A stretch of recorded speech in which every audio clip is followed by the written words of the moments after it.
আসন্ন নারী টি-20 বিশ্বকাপকে সামনে রেখে যে টি-20 বিশ্বকাপের কোয়ালিফাই অনুষ্ঠিত হলো, সেইখানটায় 7টি ম্যাচে 7টিতে জয়লাভ করে চ্যাম্পিয়ন্স হওয়ার গৌরব অর্জন করলো বাংলাদেশের বাঘিনীরা।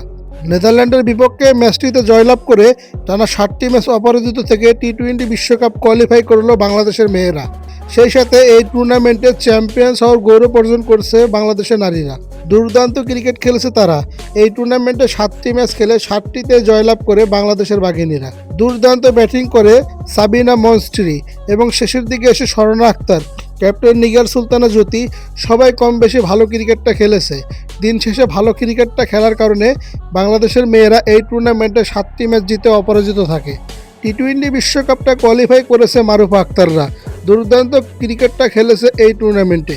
টি-20 বিশ্বকাপটা কোয়ালিফাই করতে গিয়েছিল নেপাল। সেই নেপালে গিয়ে তারা 7টি ম্যাচ খেলে এবং 7টি ম্যাচের 7টিতেই তারা জয়লাভ করে। মারুফা আক্তার ছিল দুর্দান্ত। এবারের এই টুর্নামেন্টটায় দুর্দান্ত বোলিং করেছে বাংলাদেশের বোলাররা। বাংলাদেশের নারীরা দুর্দান্ত ক্রিকেট খেলেছে। বিশেষ করে বাংলাদেশের স্পিন ডিপার্টমেন্ট এবং পেস ডিপার্টমেন্টও খারাপ করেছে বলা যাবে না।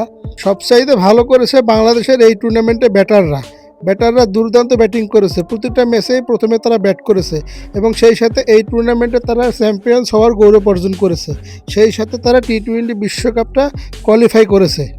বাংলাদেশের এই বাঘিনীরা দুর্দান্ত একটি টুর্নামেন্ট শেষ করে দেশে ফিরল।